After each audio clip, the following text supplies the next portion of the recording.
श्री सच्चिदानंद सद्गुरु साईनाथ महाराज की जय। श्री साईं सच्चरित्र अध्याय 3। श्री साईं बाबा की स्वीकृति, आज्ञा और प्रतिज्ञा, भक्तों को कार्य समर्पण। बाबा की लीलाएं, ज्योति स्तंभ स्वरूप, मातृ प्रेम, रोहिला की कथा, उनके मधुर अमृतोपदेश। श्री साईं बाबा की स्वीकृति और वचन देना। जैसा कि गत अध्याय में वर्णन किया जा चुका है, बाबा ने सच्चरित्र लिखने की अनुमति देते हुए कहा कि सच्चरित्र लेखन के लिए मेरी पूर्ण अनुमति है। तुम अपना मन स्थिर कर मेरे वचनों में श्रद्धा रखो और निर्भय होकर कर्तव्य पालन करते हुए यदि मेरी लीलाएं लिखी गई तो अविद्या का नाश होगा तथा ध्यान व भक्तिपूर्वक श्रवण करने से दैहिक बुद्धि नष्ट होकर भक्ति और प्रेम की तीव्र लहर प्रवाहित होगी, और जो इन लीलाओं की अधिक गहराई तक खोज करेगा उसे ज्ञान रूपी अमूल्य रत्न की प्राप्ति हो जाएगी। इन वचनों को सुनकर हेमाड़ पंत को अति हर्ष हुआ और वे निर्भय हो गए। उन्हें दृढ़ विश्वास हो गया कि अब कार्य अवश्य ही सफल होगा। बाबा ने श्यामा की ओर दृष्टिपात कर कहा, जो प्रेम पूर्वक मेरा नाम स्मरण करेगा मैं उसकी समस्त इच्छाएं पूर्ण कर दूंगा। उसकी भक्ति में उत्तरोत्तर वृद्धि होगी। जो मेरे चरित्र और कृत्यों का श्रद्धापूर्वक गायन करेगा उसकी मैं हर प्रकार से सदैव सहायता करूंगा। जो भक्तगण हृदय और प्राणों से मुझे चाहते हैं उन्हें मेरी कथाएं श्रवण कर स्वभावतः प्रसन्नता होगी। विश्वास रखो कि जो कोई मेरी लीलाओं का कीर्तन करेगा उसे परमानंद और चिर संतोष की उपलब्धि हो जाएगी। यह मेरा वैशिष्ट्य है कि जो कोई अनन्य भाव से मेरी शरण आता है, जो श्रद्धापूर्वक मेरा पूजन, निरंतर स्मरण और मेरा ही ध्यान किया करता है, उसको मैं मुक्ति प्रदान कर देता हूँ। जो नित्य प्रति मेरा नामस्मरण और पूजन कर मेरी कथाओं और लीलाओं का प्रेम पूर्वक मनन करते हैं, ऐसे भक्तों में सांसारिक वासनाएं और अज्ञान रूपी प्रवृत्तियाँ कैसे ठहर सकती हैं। मैं उन्हें मृत्यु के मुख से बचा लेता हूँ। मेरी कथाएं श्रवण करने से मुक्ति हो जाएगी। अतः मेरी कथाओं को श्रद्धापूर्वक सुनो, मनन करो। सुख और संतोष प्राप्ति का सरल मार्ग ही यही है। इससे श्रोताओं के चित्त को शांति प्राप्त होगी, और जब ध्यान प्रगाढ़ और विश्वास दृढ़ होगा तब अखंड चैतन्य घन से अभिन्नता प्राप्त हो जाएगी। केवल साईं साईं के उच्चारण मात्र से ही उनके समस्त पाप नष्ट हो जाएंगे। भिन्न भिन्न कार्यों की भक्तों को प्रेरणा।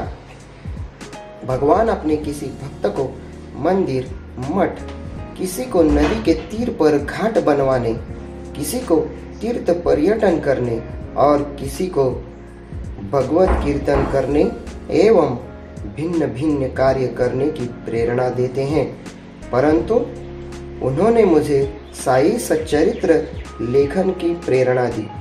मुझे किसी भी विद्या का पूर्ण ज्ञान न होने के कारण मैं इस कार्य के लिए सर्वथा अयोग्य था। अतः मुझे इस दुष्कर कार्य का दुस्साहस क्यों करना चाहिए। श्री साई महाराज की यथार्थ जीवनी का वर्णन करने की सामर्थ्य किसे है? उनकी कृपा मात्र से ही कार्य संपूर्ण होना संभव है। इसलिए जब मैं लेखन प्रारंभ किया तो बाबा ने मेरा अहम नष्ट कर दिया और उन्होंने स्वयं अपना चरित्र रचा। अतः इस चरित्र का श्रेय उन्हीं को है, मुझे नहीं। जन्मतः ब्राह्मण होते हुए भी मैं दिव्य चक्षु विहीन था।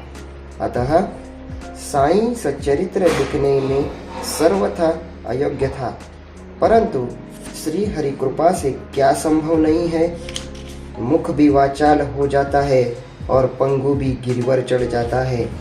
अपनी इच्छानुसार कार्य करने की युक्ति वे ही जाने। हारमोनियम और बंसी को यह आवाज कहाँ कि ध्वनि कैसे प्रसारित हो रही है, इसका ज्ञान तो वादक ही जानता है। चंद्रकांति मणि की उत्पत्ति और ज्वार भाटे का रहस्य मणि अथवा उद्धि नहीं, शशिकलाओं के घटने बढ़ने में ही निहित है।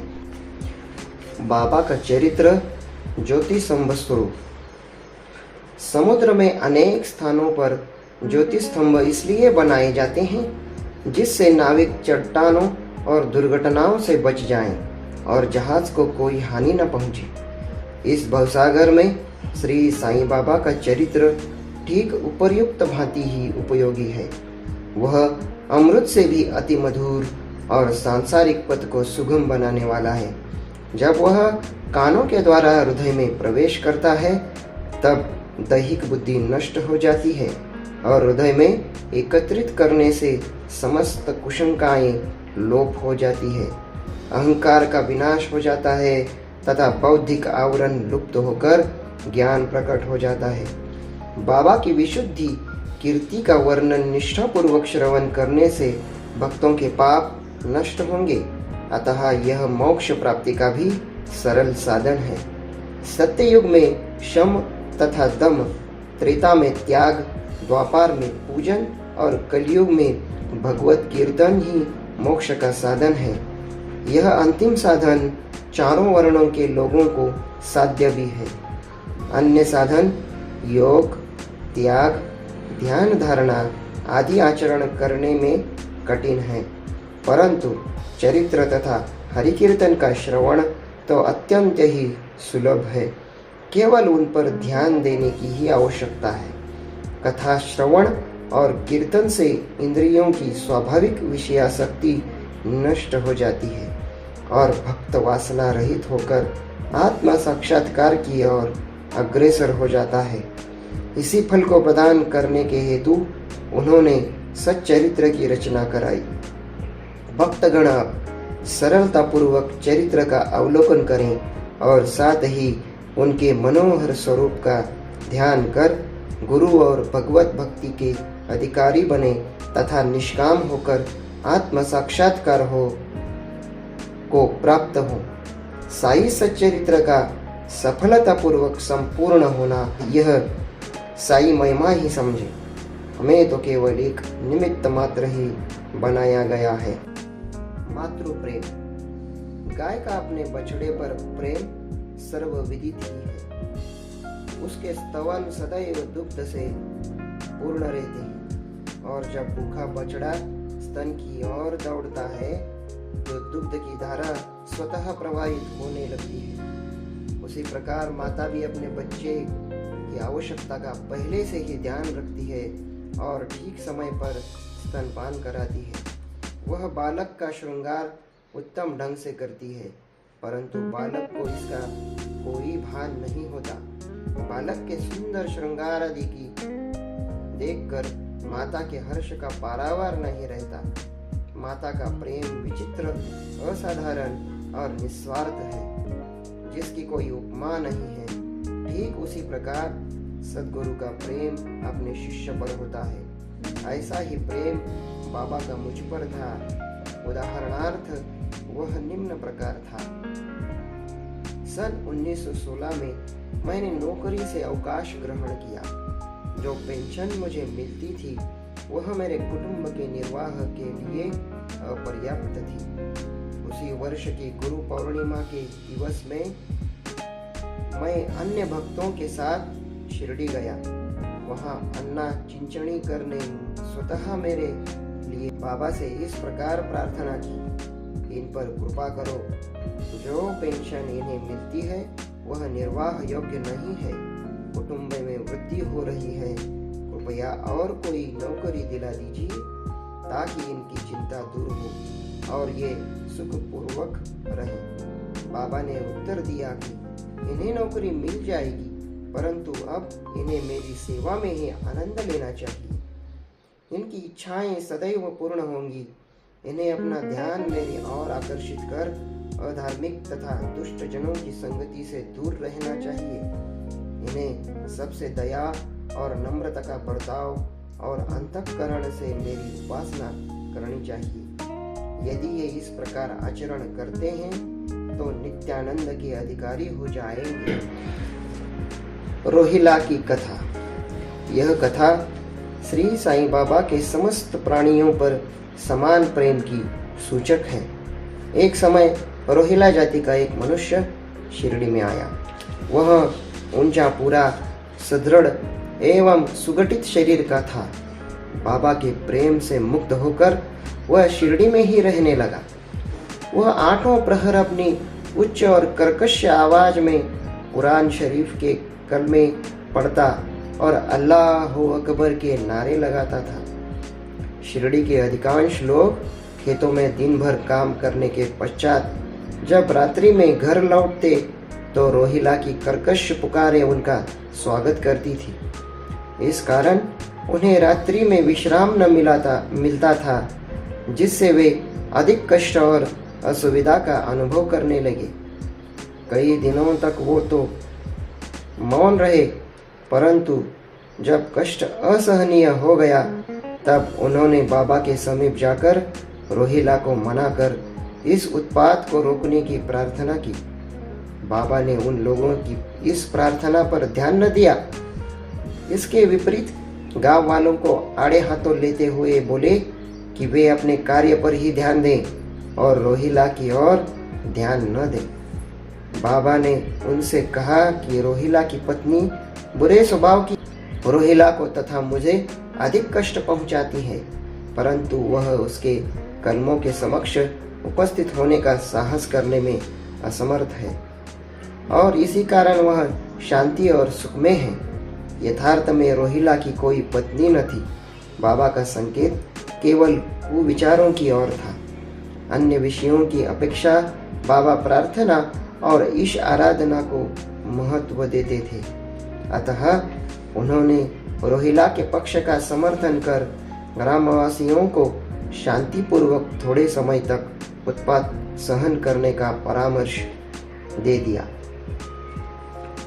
बाबा के मधुर अमृतोपदेश। एक दिन दोपहर की आरती के पश्चात भक्तगण अपने घरों को लौट रहे थे। तब बाबा ने निम्नलिखित अति सुंदर उपदेश दिया। तुम चाहे कहीं भी रहो, जो इच्छा हो सो करो, परंतु यह सदैव स्मरण रखो कि जो कुछ तुम करते हो वह सब मुझे ज्ञात है। मैं ही समस्त प्राणियों का प्रभु और घट घट में व्याप्त हूँ।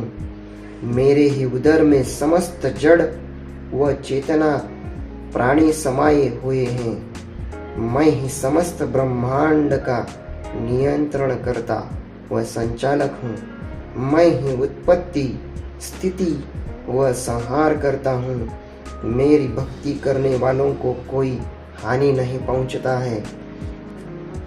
मेरी ध्यान की उपेक्षा करने वाला माया के पाश में फंस जाता है। समस्त जंतु, चींटियां तथा दृश्यमान, परिवर्तनमान और स्थायी विश्व मेरे ही स्वरूप है। इस सुंदर तथा अमूल्य उपदेश को श्रवण कर मैंने तुरंत यह दृढ़ निश्चय कर लिया कि अब भविष्य में अपने गुरु के अतिरिक्त अन्य किसी मानव की सेवा न करूंगा। मुझे नौकरी मिल जाएगी। बाबा के इन वचनों का विचार मेरे मस्तिष्क में बार बार चक्कर काटने लगा। मुझे विचार आने लगा, क्या सचमुच ऐसा घटित होगा? भविष्य की घटनाओं से स्पष्ट है कि बाबा के वचन सत्य निकले और मुझे अल्पकाल के लिए नौकरी मिल गई। इससे पश्चात मैं स्वतंत्र होकर एक चित्त से जीवन पर्यंत बाबा की ही सेवा करता रहा।